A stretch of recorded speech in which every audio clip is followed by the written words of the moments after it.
Every year, across the United States of America, high school students will take the ACT or SAT tests. These standardized multiple choice tests were put into place as a way to test high school students for their college readiness, and the exams are used by most colleges in their admissions process.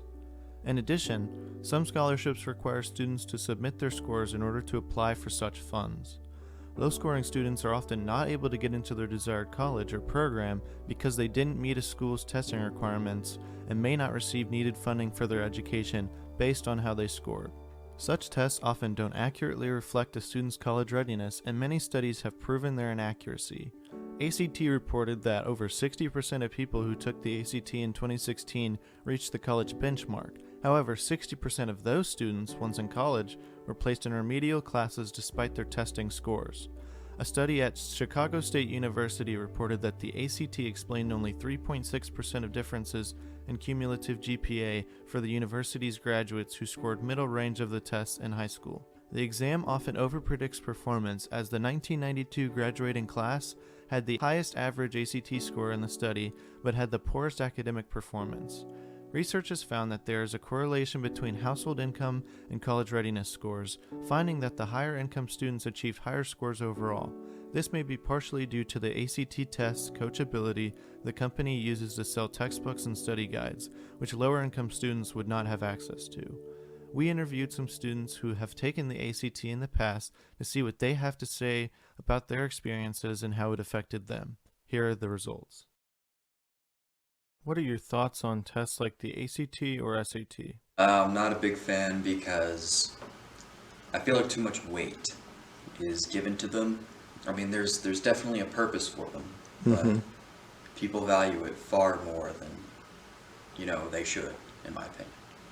Alright, I don't really feel like either of those tests are the most accurate way to measure a student's intellectual abilities. I feel like there are a lot more ways to test the child based on their intellect other than just time-based standardized testing. Do you feel your scores prevented or aided your current situation? A little bit of both. So I got a 28, which is, or 29, which is all right, but it's not like the best kind of score. The composite, I think, can really, honestly, screw people over. So I got a 35 in reading, which is like almost perfect, and then like a 22 in math. And those were my highest and lowest scores, and it averaged out to like a 29. I feel like this definitely prevented me because as an econ major, I'm pretty good at finance and economics-based math, like anything involving budgeting, macro or microeconomics, I can do. But if you ask me to do calculus, it's not the same story.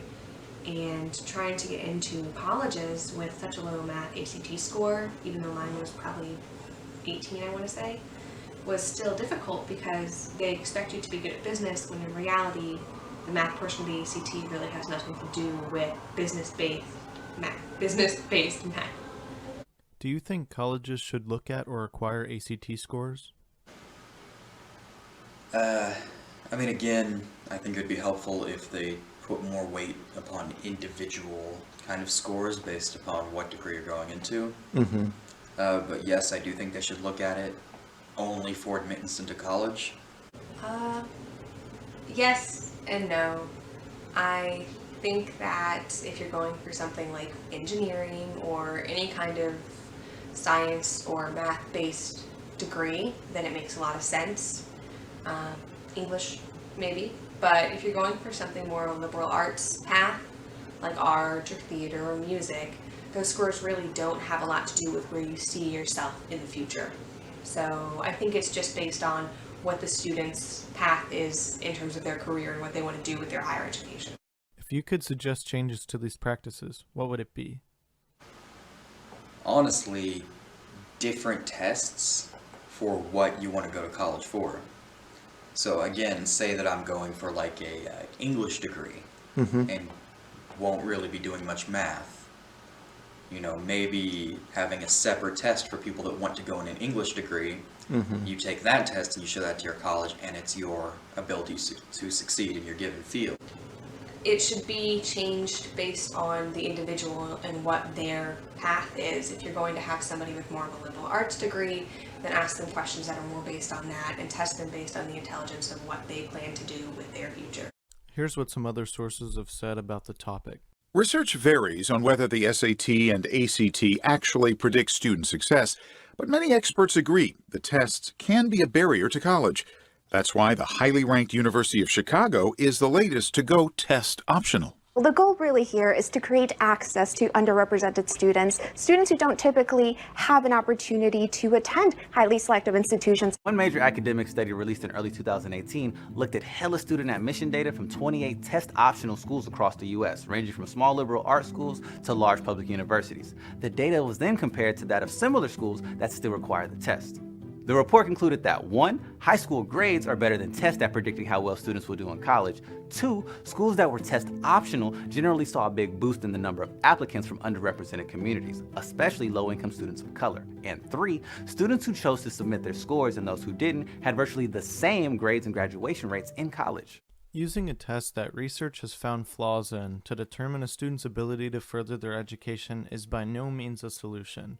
By appealing to colleges to make ACT scores not a requirement, we can reduce the ACT test's impact on restraining low-scoring students from attending the college of their choice. Until the ACT changes the way they test for college readiness in a diverse world with many factors, its use in the educational system is biased and unfair. You can reach out and express your thoughts to the ACT company and to colleges. Let them know your experiences and influence them to rethink and revise the current testing situation. By changing the test or not requiring it and spreading awareness, we may one day have a system that works for everyone.